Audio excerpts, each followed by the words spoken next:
স্বাধীনতার পর জওহরলাল নেহেরু নিয়েছিলেন এমন কিছু ভুল সিদ্ধান্ত যেগুলো না নিলে আজ ভারতের মানচিত্র হতে পারত আরো অনেক বড়। ভারত হতে পারত এক অন্যতম সুপার পাওয়ার কান্ট্রি। তার কারণে আজও পঙ্গু ভারত। তার দূরদর্শিতার অভাবে আজও মাথা ঠোকেন ভারতের প্রতিটি প্রধানমন্ত্রী।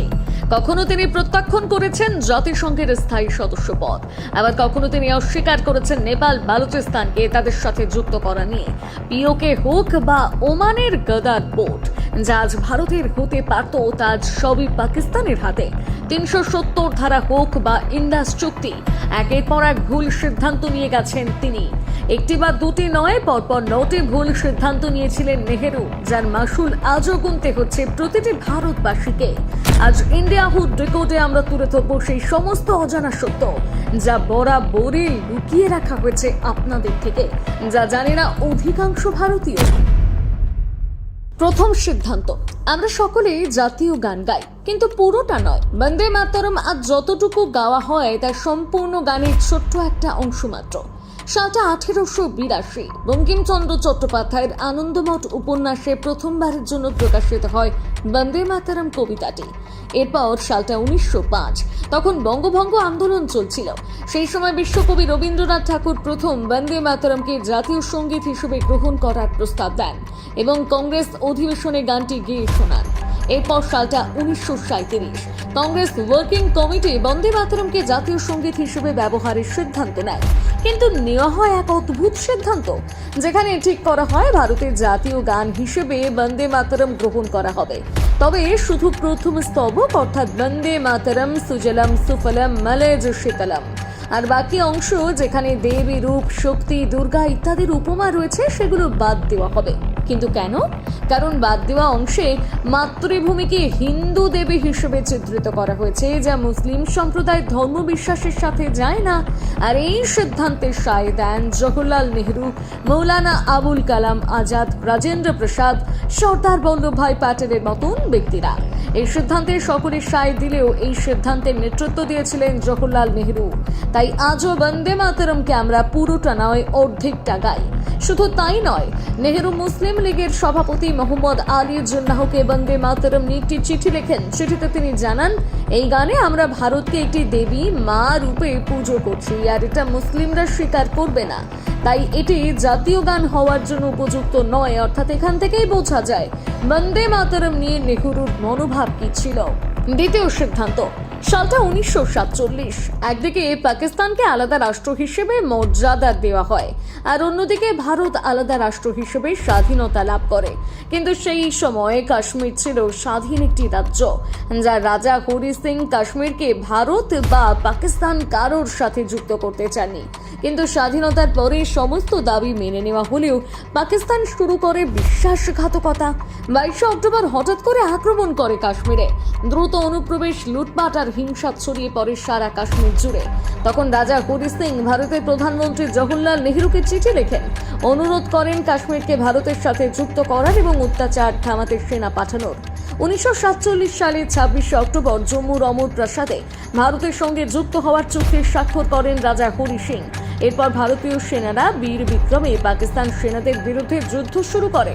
পিছু হটতে শুরু করে পাক সেনা। কিন্তু হঠাৎ করে ভারতীয় সেনা যখন জিততে যাবে, পুনর্দখল করবে সম্পূর্ণ কাশ্মীরকে, ঠিক তখনই যুদ্ধবিরতি ঘোষণা করেন জওহরলাল নেহেরু। তিনি বলেন, কাশ্মীর সমস্যার সমাধান এবার ইউএন অর্থাৎ জাতিসংঘে করা হবে। জাতিসংঘ সিজফায়ারের নির্দেশ দেয়, তবে দুই দেশই কিন্তু জম্মু কাশ্মীরের মাটি থেকে নিজেদের সেনা সরায়নি। 1949 সালে 1 জানুয়ারি নির্ধারিত হয় একটি সিজফায়ার লাইন, আর সেই সময় জম্মু ও কাশ্মীরের যে এলাকায় পাকিস্তান সেনা অধিগ্রহণ করেছিল সেটাই আজ পাক অধিকৃত কাশ্মীর। তার কারণেই আজ পিওকে পাকিস্তানের অন্তর্ভুক্ত। তাই ইতিহাস আজও প্রশ্ন করে, ভারত যখন যুদ্ধ জেতার মুখে তখন কেন যুদ্ধ থামিয়ে দিলেন নেহেরু? তৃতীয় সিদ্ধান্ত, 1947 সালে বালুচিস্তানের একটা অংশ খান অফ কালাত ভারতের সাথে যুক্ত হওয়ার ইচ্ছে প্রকাশ করে। কিন্তু ভারতের প্রধানমন্ত্রী নেহেরু বালুচিস্তানের ওই অংশ গ্রহণ করতে অস্বীকার করে। পরে পাকিস্তান ওই জায়গা আক্রমণ করে দখল করে নেয়।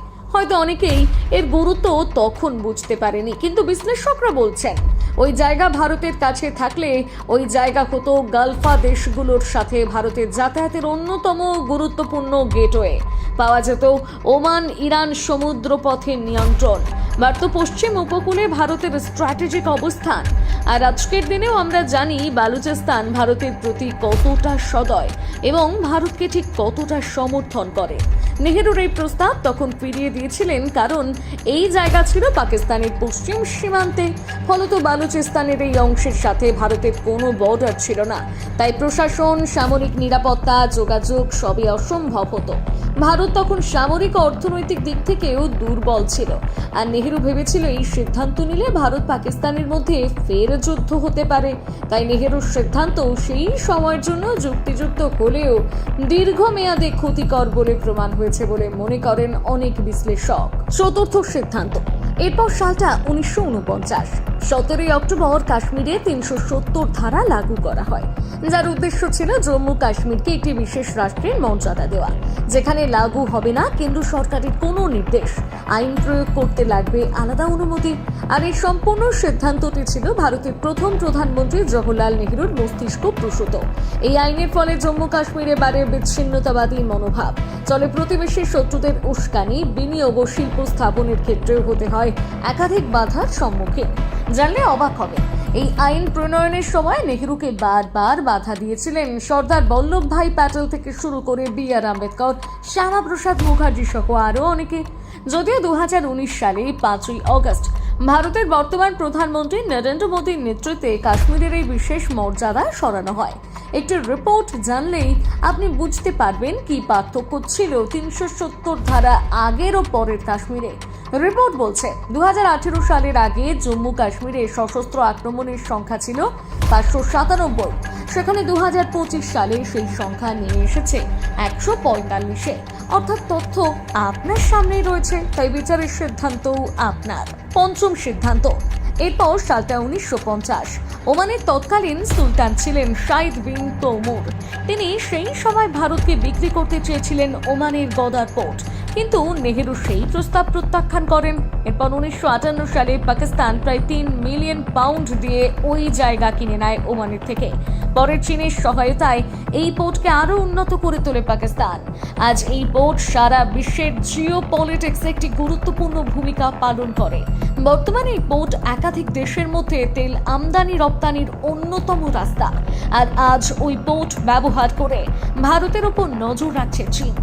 যদি ভারত সেই সময় গদার পোর্ট নিত, তাহলে আজ ভারত জিও পলিটিক্সে কৌশলগতভাবে অনেকটাই এগিয়ে থাকতে পারত। বিশ্লেষকরা মনে করেন কাশ্মীর বা অন্যান্য রাজনৈতিক সমস্যার ক্ষেত্রে এই পোর্ট ভারতের জন্য একটি বার্গেনিং চিপ হতে পারত। আবার অনেক বিশ্লেষক মনে করেন তখন গদার পোর্টের সাথে ভারতীয় ভূখণ্ড স্থলপথে সংযুক্ত ছিল না, ফলত এটি বিচ্ছিন্ন একটা জায়গা হতো এবং আক্রমণ হলে রক্ষা করা কঠিন হতো। আর তখন ভারতের সেনার সংখ্যাও কম ছিল, তাই নেহেরু এই প্রস্তাব ফিরিয়ে দিয়েছিলেন। ষষ্ঠ সিদ্ধান্ত। সালটা 1950। মার্কিন যুক্তরাষ্ট্রের রাষ্ট্রপতি হ্যারি ট্রুম্যান ভারতকে জাতিসংঘের স্থায়ী পদ দেওয়ার জন্য আগ্রহ দেখান। তবে মার্কিনদের লক্ষ্য ছিল ভারতের মতন গণতান্ত্রিক দেশকে স্থায়ী সদস্য করে সোভিয়েতের বিরোধিতা করা। আবার অন্যদিকে 1955 সালে সোভিয়েত ইউনিয়নের তৎকালীন প্রধানমন্ত্রী নিকিতা ক্রুশ্চেভ ভারতকে এই পদ দেওয়ার জন্য সমর্থন করেন। অর্থাৎ দুদিক থেকেই ভারতের কাছে সমর্থন ছিল জাতিসংঘের স্থায়ী সদস্য হওয়ার। কিন্তু আশ্চর্যের বিষয় হলো নেহেরু দুবারই এই প্রস্তাব প্রত্যাখ্যান করেন। কারণ হিসেবে তিনি বলেছিলেন চীনকে বাদ দিয়ে ভারত সংঘ হলে এশিয়ার প্রতিনিধিত্ব অসম হবে, কারণ চীন বিশ্ব শান্তির জন্য অপরিহার্য। তাকে বাদ দিয়ে ভারত সদস্য হলে তা নৈতিকভাবে ভুল। 2. ভারত নতুন স্বাধীন দেশ, আমাদের লক্ষ্য উন্নয়নের প্রতি হওয়া উচিত, বৈশ্বিক ক্ষমতার প্রতি নয়। 3. নেহেরু মনে করেছিলেন যদি মার্কিন প্রস্তাব নিয়ে ইউএনের সদস্য হতে হয় তাহলে ভারতকে আমেরিকা ঘেঁষা হতে হবে, আর সোভিয়েত প্রস্তাব নিলে সোভিয়েত ঘেঁষা হতে হবে। তাই নেহেরু নন অ্যালিগেন্ট মুভমেন্টের ভিত্তি রক্ষা করতে চেয়েছিলেন। ওই সময় একাধিক কারণ দেখিয়ে তিনি এই পদ না নিলেও প্রতিবেশী চীনকে ওই পদ দেওয়ার ওকালতি করেন, আর ভারতের জায়গায় চীন হয়ে যায় ইউএনের স্থায়ী সদস্য। এরপর সময় বদলায়, মন বদলায়, দেশের প্রধানমন্ত্রীও বদলায়। অনেকে থেকেই চেষ্টা করেন ইউএনের স্থায়ী সদস্য হিসেবে ভারতকে অন্তর্ভুক্ত করার, কিন্তু আজও সেই লক্ষ্যে অসফল ভারত। কিন্তু কেন জানেন? কারণ যখনই জাতিসংঘের স্থায়ী সদস্য হওয়ার জন্য ভারতের নাম প্রস্তাব করা হয়, সেই প্রস্তাবে সবার প্রথমে অসম্মতি জানায় সেই প্রতিবেশী দেশ চীন, যার জন্য ওকালতি করেছিলেন জওহরলাল নেহেরু, যাকে ছাড়া ইউএনের সদস্য হবে না বলেছিল ভারত। এরপর চীন ভারতের বিরুদ্ধে ভেটো শক্তি ব্যবহার করে পাকিস্তানকে আন্তর্জাতিক মঞ্চে রক্ষা করা শুরু করে, জয়েশ লস্করদের সন্ত্রাসী হিসেবে তালিকাভুক্ত করার ক্ষেত্রে বাধা সৃষ্টি করে। ভেটো ক্ষমতা হলো কোনো সিদ্ধান্ত বা প্রস্তাব একতরফা প্রত্যাখ্যান করার অধিকার। তাই নেহেরুর এই পদক্ষেপকে ইতিহাসের সবচেয়ে বড় কূটনৈতিক ভুলগুলোর একটা বলে আখ্যা দেওয়া হয়। সপ্তম সিদ্ধান্ত। এরপর সালটা 1951, নেপালের রাজা ত্রিভুবন নেপালকে ভারতের সাথে জোড়ার প্রস্তাব দেন, কিন্তু নেহেরু তা প্রত্যাখ্যান করেন, যার ফলে নেপাল একটি আলাদা দেশ হয়েই থেকে যায়।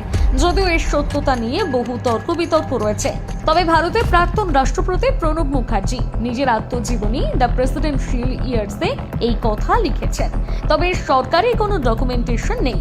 অনেক ঐতিহাসিক আবার বলেন এটা নিয়ে নাকি শুধু ভাবনা চিন্তার আলাপ আলোচনা হয়েছিল। তবে যদি আমরা এক মুহূর্তের জন্য এটাকে সত্যি হিসেবে ধরে নিই, তাহলে নেপাল ভারতের সাথে যুক্ত হলে ভারত আরো বড় রাষ্ট্র হিসেবে সারা বিশ্বে পরিচিত হতো। অষ্টম সিদ্ধান্ত। এরপর আসে 1954। উর্বর জমি এবং সমৃদ্ধ সম্পদে ভরপুর একটি জায়গা ছিল কাবা উপত্যকা। ঐতিহাসিকদের দাবি অনুসারে ওই উপত্যকা ছিল ভারতের রাজ্য মণিপুরের একটি অংশ, কিন্তু ওই সময় নেহেরু কাবা উপত্যকার উপর ভারতের ঐতিহাসিক দাবি ত্যাগ করেন এবং এটিকে মায়ানমারের অংশ হিসেবে স্বীকৃতি দেন। যে নেহেরু কাশ্মীর কাদের থাকবে সেই নিয়ে কাশ্মীরের জনগণের মতামত নিতে ব্যস্ত হয়ে পড়েছিলেন। এই ক্ষেত্রে সেই নেহেরুই মণিপুর রাজ্য কিংবা স্থানীয় জনগণ কারোরই কোনো মতামত নেয়নি।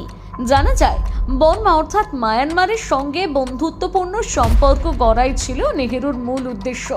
নেহেরুর প্রচেষ্টা ছিল দ্বিপাক্ষিক নরম সম্পর্ক বজায় রাখা, কিন্তু ইতিহাস বলছে মণিপুরের সিদ্ধান্ত আজও নিতে পারেনি। এই উপত্যকা নাকি সাময়িকভাবে ভারতের জন্য উপকারী হতো। নবম সিদ্ধান্ত। সালটা 1960। পাকিস্তানের আইয়ুব খানের সাথে ইন্দাস নদী চুক্তি সই করেন নেহেরু। এই চুক্তির ফলে ইন্দাস নদীর ব্যবস্থার মোট জল সম্পদের প্রায় 80%, অর্থাৎ প্রায় 4 ভাগের 3 ভাগ পাকিস্তানের কাছে যায় এবং বাকি 20% ভারতের ভাগে আসে, যার ফলে কৌশলগতভাবে ভারত অনেক পিছিয়ে পড়ে।